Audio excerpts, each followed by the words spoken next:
कांग्रेस के राहुल गांधी व बिहार में प्रशांत किशोर के बाद अब बिहार के मुख्यमंत्री नीतीश कुमार 5 जनवरी से यात्रा पर निकल चुके हैं। जैसा कि आप जानते हैं कि कोई पार्टी यात्रा करे तो सियासत होनी स्वाभाविक सी बात है। राहुल गांधी की यात्रा जब से शुरू हुई है तब से आज तक भाजपा के निशाने पर हैं। तो अब राहुल के साथ नीतीश कुमार अब भाजपा के निशाने पर आ गए हैं। जहां नीतीश कुमार समाधान यात्रा का नाम देकर वह बिहार के नब्ज को करीब से टटोलने की कोशिश करेंगे, वहीं दूसरी ओर भाजपा उनके पहले दिन उनकी यात्रा को निशाने पर लेते हुए उसे व्यवधान यात्रा सहित विदाई यात्रा का नाम दे रही है। राजनीति में कोई भी नेता कोई भी कदम उठाता है तो उसके पीछे लंबी चौड़ी रणनीति और वह वजह होती है। किसी शायर ने कहा भी है कि कोई यूं ही बेवफा नहीं होता।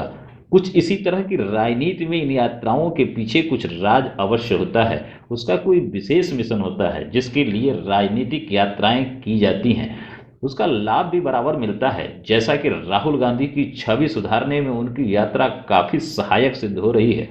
वैसे अगर देखा जाए तो नीतीश कुमार की यह राजनीतिक यात्रा कोई पहली यात्रा नहीं है। इसके पहले भी लगभग दर्जन भर राजनीतिक यात्राएं उन्होंने की हैं। नीतीश कुमार की राजनीतिक यात्राओं की खासियत रही है कि सत्ता में रहते हुए या सीधे कहें सीएम रहते हुए यात्रा की जाए तो ऐसा वाकया काफी कम देखने को मिलता है। लेकिन नीतीश कुमार ने इससे पहले भी सीएम रहते हुए यात्रा की है और उसका उन्हें भरपूर लाभ भी मिला है। पर नीतीश कुमार इस बार 5 जनवरी से पूर्वी चंपारण से अपनी यात्रा प्रारंभ कर पहला चरण 29 जनवरी को समाप्त करेंगे। 16 दिनों में वह 18 जिलों का भ्रमण करेंगे। इस दौरान कई जिलों का वह भ्रमण करते हुए कार्यों का जायजा लेते हुए समाधान भी करेंगे। आइए नीतीश कुमार के इस राजनीतिक समाधान यात्रा का विश्लेषण करते हैं कि आखिर इस भीषण ठंड में उन्हें इस यात्रा की आवश्यकता क्यों पड़ी। अगर हम पहले कारण को देखते हैं तो वह लोकसभा चुनाव 2024 के लिहाज से यह यात्रा नीतीश कुमार के लिए काफी अहम है। भाजपा छोड़ने के बाद उनकी छवि एक बार फिर खराब हुई। विगत 8 साल में 4 बार पाला बदलने के बाद नीतीश कुमार पर भाजपा के साथ साथ विपक्षी उनकी ईमानदारी पर तो कोई शंका नहीं करते हैं, लेकिन उनके बार बार बेवफाई से वह जरूर डरते हैं। हर बार वे पार्टी बदलने के बाद यह कहते रहे हैं कि अब वह पार्टी के साथ जीवन भर रहेंगे, लेकिन ऐसा होता नहीं है। इस यात्रा से वह जनता को एक बार फिर यह विश्वास दिलाना चाहेंगे कि किसी के भी साथ रहें, लेकिन उनकी समस्याओं दुख सुख में उनके साथ वे ही खड़े रह सकते हैं। अगर दूसरे कारण का विश्लेषण किया जाए तो नीतीश कुमार की नज़र पीएम की कुर्सी पर है। अभी तक कहा जाए नीतीश खुलकर खुद को विपक्ष के पीएम उम्मीदवार के तौर पर प्रोजेक्ट नहीं कर पा रहे हैं, लेकिन उनकी नज़र अब राष्ट्रीय राजनीति पर जरूर है। वो केंद्र की सियासत में अपनी ताकतवर मौजूदगी दर्ज कराना चाहते हैं। इसके लिए कुछ दिनों तक वह विपक्षी दलों को एकजुट करने का भी जोर शोर से उन्होंने नारा लगाया। इसके साथ ही भाजपा छोड़ने के बाद कुछ दिनों तक एक बार उनके पीएम बनाए जाने का विपक्षी दलों ने राग अलापना जरूर शुरू किया था, लेकिन वह अब काफी हद तक समाप्त हो चुकी है।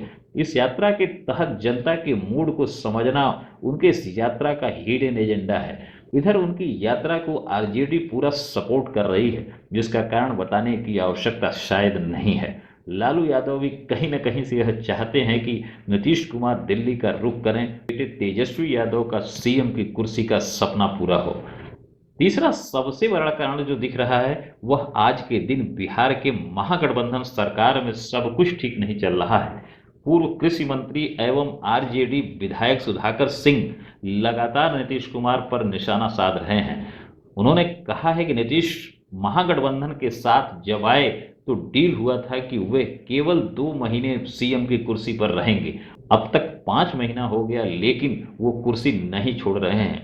एक ओर तो वह केंद्र से विशेष राज्य के दर्जे की मांग करते हैं, वहीं दूसरी तरफ 250 करोड़ का जेट विमान खरीद रहे हैं।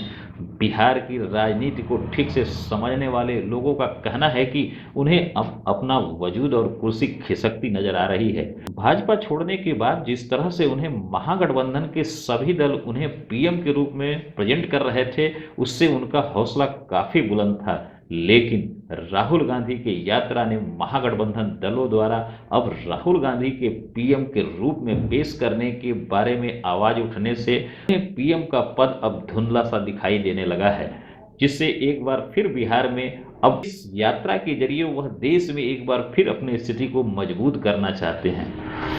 चौथे कारण की अगर बात की जाए तो नीतीश की अपनी पार्टी का लगातार जनाधार गिरना, लगातार विधानसभा चुनाव में उनका ग्राफ गिरता जा रहा है। आज स्थिति यह है कि उनकी पार्टी जेडीयू 43 पर सिमट के रह गई है।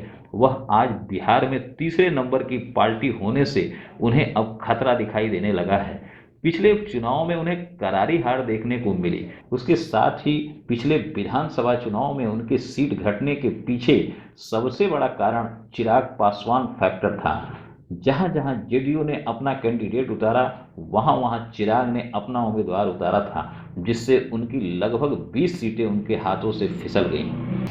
बिहार में पासवान समाज का 6% वोट है, जो हार जीत के लिए काफी मायने रखता है। बहरहाल नीतीश कुमार इन सब कारणों को दरकिनार करते हुए कहते हैं कि इस यात्रा के जरिए वह सरकारी कामकाज का जायजा लेंगे, विकास कार्यों की समीक्षा करेंगे, शराबबंदी को लेकर जागरूकता अभियान चलाएंगे।